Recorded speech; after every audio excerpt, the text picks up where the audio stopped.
Hello Year 6, this is Mrs. Klein about to read Tuesday, March the 2nd's book talk. So I'm going to screen share with you. Hopefully you got on okay with yesterday's book talk. So let's have a little look at today's.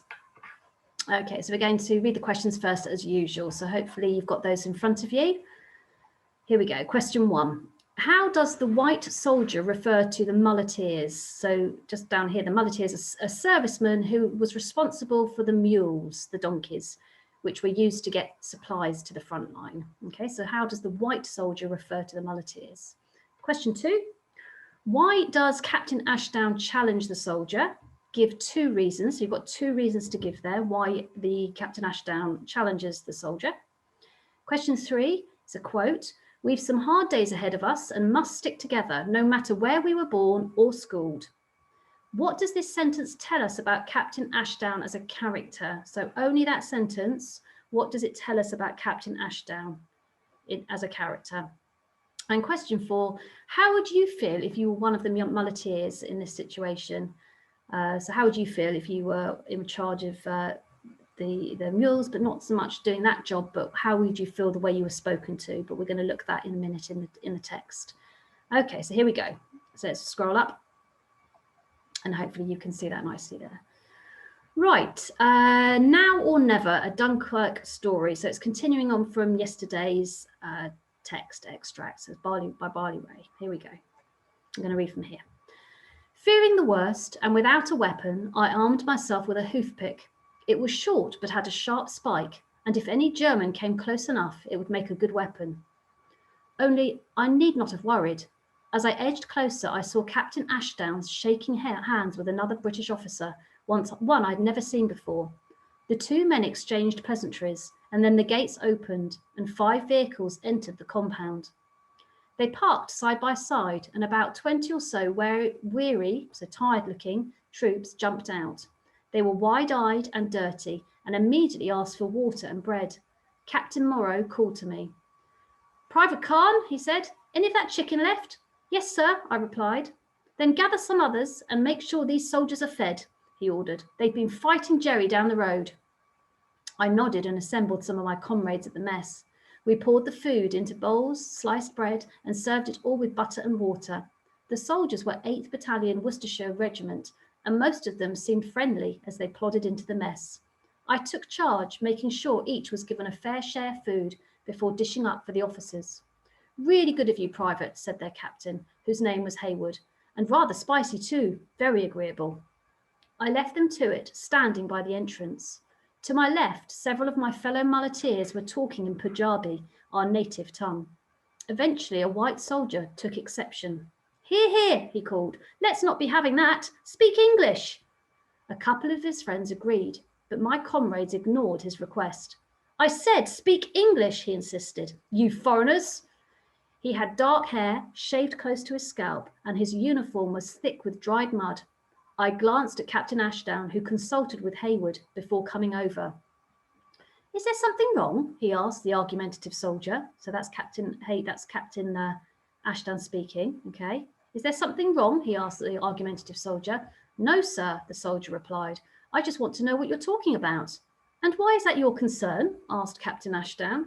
Because we're not in India, sir, the man replied, smirking at his friends. So a smirk is like a sort of a sly smile, like like that.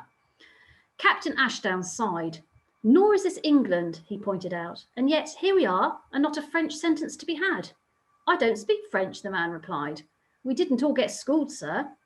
By now, the entire mess had tuned in, including my fellow muleteers. I'm not responsible for your misfortune, Captain Ashdown told them, but I am responsible for my men. They have travelled thousands of miles to help our cause, and I will not see them disrespected. Is that clear, Private?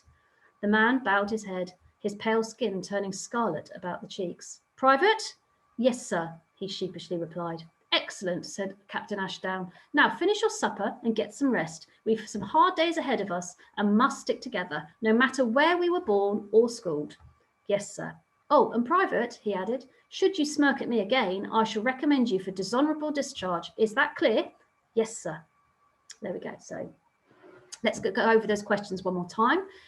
How does the white soldier refer to the muleteers? So think about what when they started talking in Punjabi and how they reacted. Do you remember around here? So think about what he calls them, which isn't respectful at all.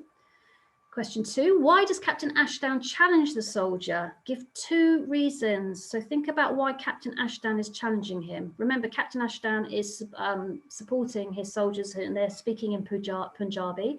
And why did he challenge the soldier who was criticising them? So let's look back to here. If you look here, when he says, is there something wrong? And then here we go. Think about what he says about a matter of respect and where they're from. And I won't give you any more clues, but just have a little think about that. And number 3, think about find that sentence in the actual extract itself. So we've some hard days ahead of us and must stick together, no matter where we were born or schooled.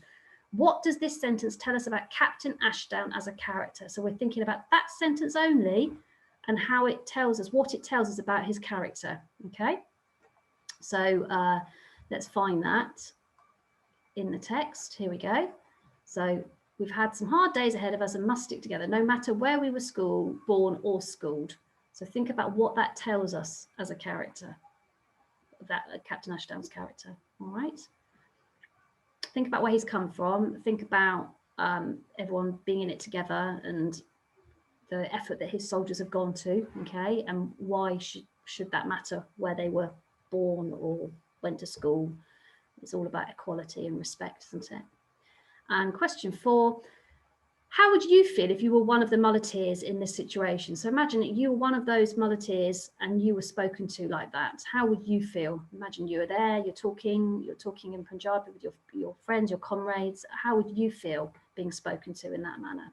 Okay, so think about those really key words like respect and how you'd want to maybe be treated as an equal and how you perhaps even would feel almost being spoken down to, and if they were much speaking as if they were superior. So really think about how you could put that into a sentence. Okay, I think that's everything. So have a good book talk and I shall see you again tomorrow. Bye.